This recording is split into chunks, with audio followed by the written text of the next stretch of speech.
शास्त्रों अश्वमेध यज्ञ राजसूय यज्ञ आदि करके तपोधन महाभिष नाम के राजा ब्रह्मलोक को प्राप्त हुए। ब्रह्मलोक सभा में वो विराजमान थे।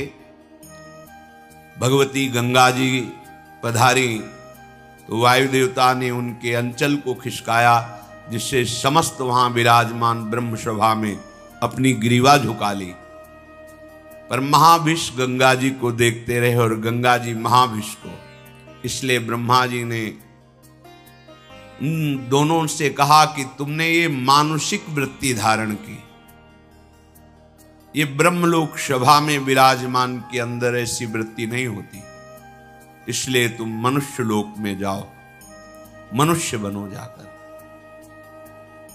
पीछे वर्णन किया था कि ये सब गंगा जी का ही रचा हुआ विधान था, क्योंकि अष्टवसुओं ने वशिष्ठ जी के शाप से मनुष्य लोक में जन्मने की बात गंगा जी से प्रार्थना की थी कि मुझे और कोई साधारण स्त्री अपने गर्भ में धारण नहीं कर सकती, हे मां आप कृपा करो और मुझे अपने गर्भ में धारण करो।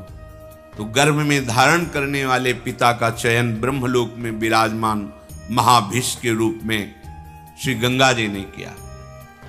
वही भूतल पर प्रतीप राजा के पुत्र महाराज शांतनु के रूप में प्रकट हुए ब्रह्मलोकवासी महाभिष राजा। यम यम कराभ्याम स्पृशति जीर्णम सा सुखमश्नुते पुनर्युवा च भवति तस्मात् तम शांतनुम विदुः इति तदस्य शांतनुत्वम। बड़े बड़े ब्रह्म ऋषियों ने इनके प्रभाव को ज्योतिष के द्वारा देखा। यम यम कराभ्याम स्पृशति, जिसको ये छू लेंगे हाथ से तो जीर्णम सा सुखमश्नुते, भले उसकी जीर्ण अवस्था हो वो तुरंत जवान हो जाएगा और सुखपूर्वक पूरा जीवन रहेगा, उसे कभी अशांति छू नहीं सकती, परम शांति बनी रहेगी। इसीलिए इति तदस्य शांतनुत्वम, इनका नाम शांतनु रखा गया। बड़े ही प्रभावशाली बाल्यावस्था से ही थे। जब इनकी नौ किशोर अवस्था थी तो महाराज प्रतीप ने अपने पास बैठाल करके कहा कि मुझे जब मैं तपस्या कर रहा था हरिद्वार में तो एक देवी प्रकट होकर मेरे से बात कही थी कि जब तुम्हारा पुत्र यौवन अवस्था को होगा तो मैं समीप जाऊंगी, पर वो हमसे कभी कोई प्रश्न ना करे, वो तुम्हारे कल्याण के लिए है। ध्यान रखना, तुम्हें यदि कभी दिव्य सुंदरी नवयुवती मिले और तुम उसके रूप से प्रभावित हो जाना तो जान लेना ये वही सुंदरी है। पर यच्च कुर्यान्न तत्कर्म सा पृष्ठव्या त्वया नघ मन योगात भजंतीम ताम भजेथा इत्युवाचतम।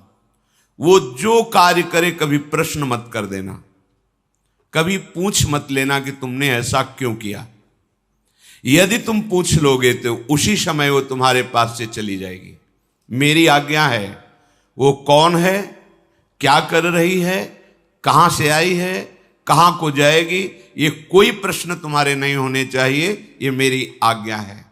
ऐसा शांतनु जी को प्रतीप उनके जो पिता थे उन्होंने समझाया और उसी समय उनको राज्याभिषेक करके एकांत जंगल में निरंतर भजन करते हुए भगवान को प्राप्त हुए। बुद्धिमान परम प्रतापी परम तपस्वी राजा शांतनु देवराज इंद्र के समान तेजस्वी थे। एक दिन प्रजा रक्षा के लिए रुग्ण और हिंसक, जिनके जीवित रहने पर प्रजा में संक्रामक रोग फैल सकता है, ऐसे पशु और जो घोर हिंसा स्वभाव वाले हैं, ऐसे पशुओं को प्रजा रक्षा के लिए मारने के लिए वो वन में जाया करते थे। एक दिन उन्होंने गंगा के किनारे ही भ्रमण कर रहे थे, देखा अपने तेज कांति से मानो कई सूर्य एक साथ उदय हो गए हों, ऐसी तेजस्विनी नवयुवती सुंदरी लक्ष्मी जी के समान ऐश्वर्य और सुंदरता से युक्त धीरे धीरे महाराज शांतनु के समीप आ रहे हैं। उनके सारे अंग निर्दोष गौर वर्ण, ऐसा मोहिनी सुंदर रूप, उस पर बड़ी ही दिव्य साड़ी धारण किए हुए, देखते ही राजा शांतनु का शरीर स्तब्ध हो गया। ऐसा रूप तो कहीं सुना भी नहीं था जैसा रूप देखा। आश्चर्यचकित हो गए। थोड़ी देर के लिए दोनों नेत्र अपलक हो गए, पलक झपना बंद हो गई, मानो मूर्ति खड़े हो। ऐसी दिव्य कांति, ऐसी दिव्य सौंदर्य सुधा समीप आकर के महाराज शांतनु की तरफ सांत्वना देते हुए बोले, आप धैर्य धारण कीजिए, मैं आपकी ही सेवा के लिए आया हूं। तब इनमें साहस हुआ बात करने का। शांतनु जी ने कहा, मैं देख करके ही बता रहा हूं कि तुम कोई दानवी, गंधर्वी, अप्सरा, यक्षी, नाग कन्या या मानवी हो ही नहीं सकती। त्रिभुवन में ऐसी कोई सुंदरी नहीं है, मुझे पता है, क्योंकि ब्रह्मलोक से सीधे आए हैं तो सब कुछ पता है। इनकी स्मृति, इनका ध्यान, इनकी तपस्या इतनी जोर की है कि ऐसी सुंदरी तो हमने देखी ही नहीं। पर मैं तुमसे प्रश्न नहीं करूंगा कि तुम हो कौन,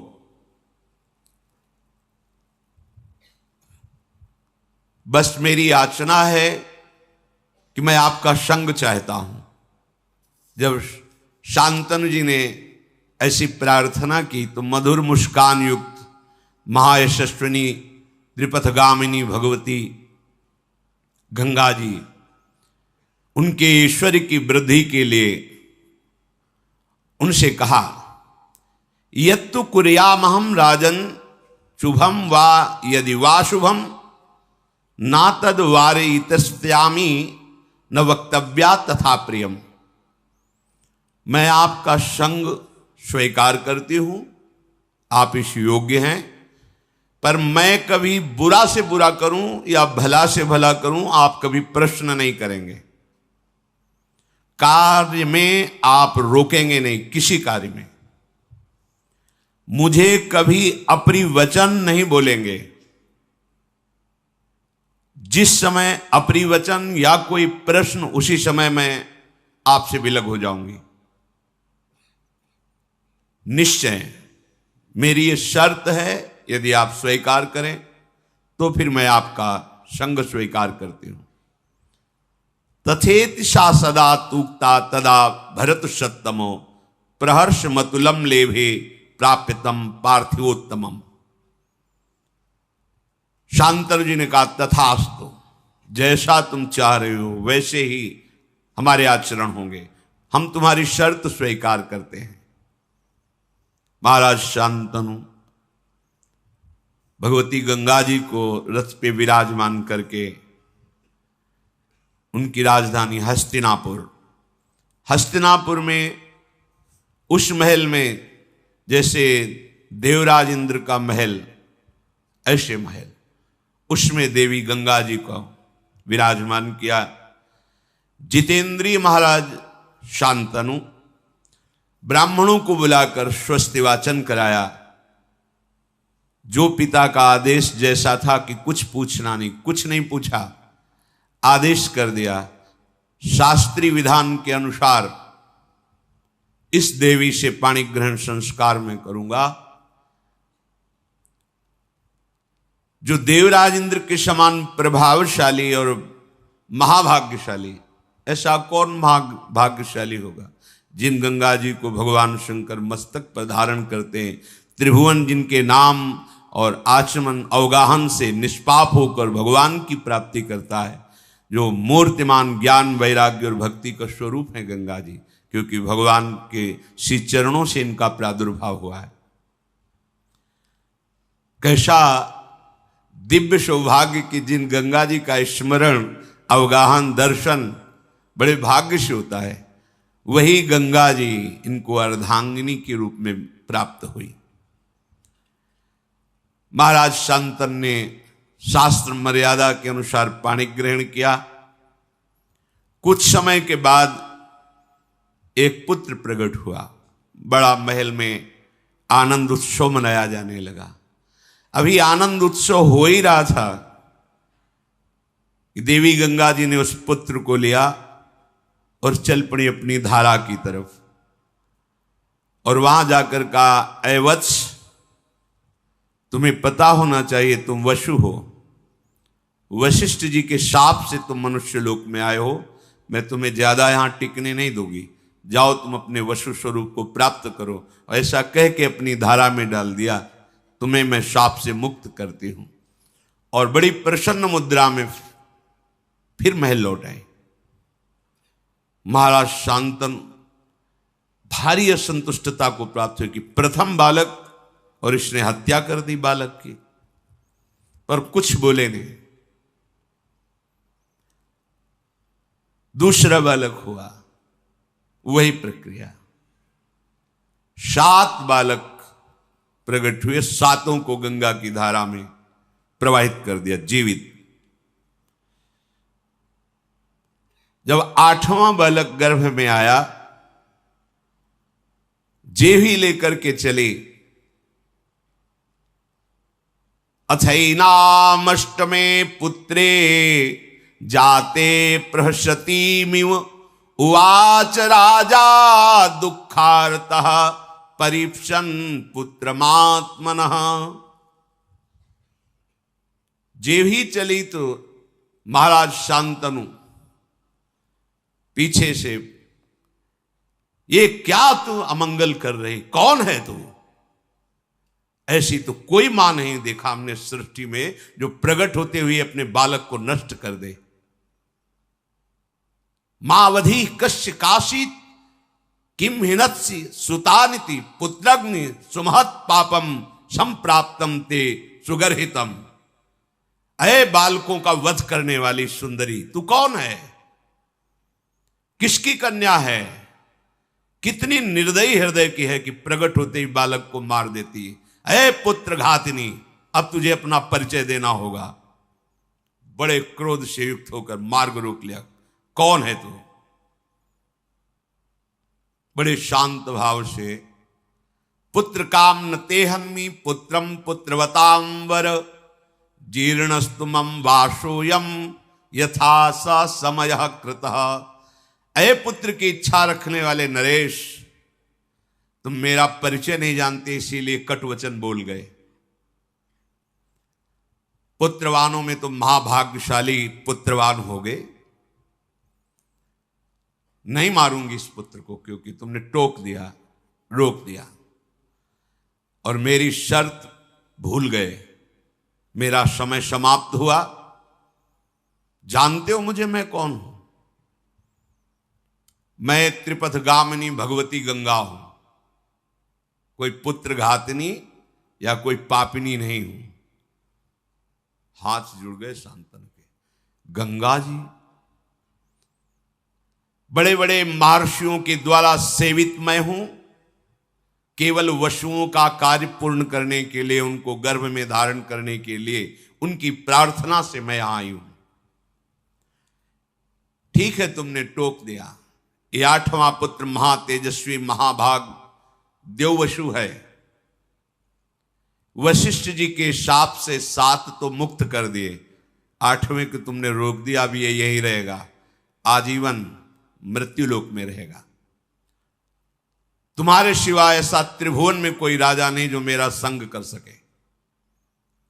तुम वसुओं के पिता हो।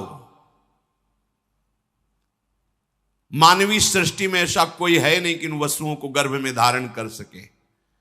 अतः इन वसुओं की प्रार्थना से इनकी मां बनने के लिए मैंने मानव शरीर धारण करके तुम्हारा संग किया।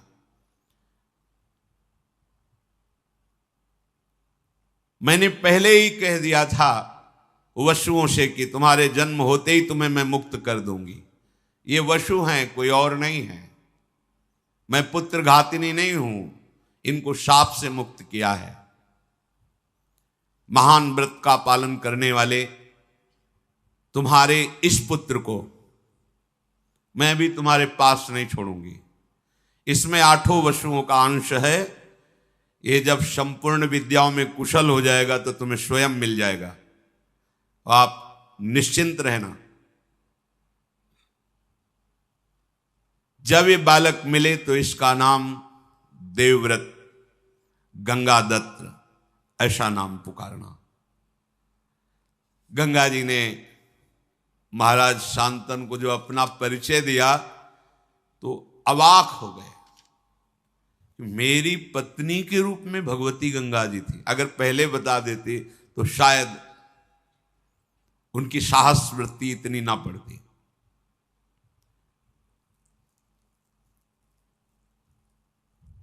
महाराज बहुत उदास हो गए। देखते ही देखते पुत्र सहित गंगा जी अंतर्धान हो गई।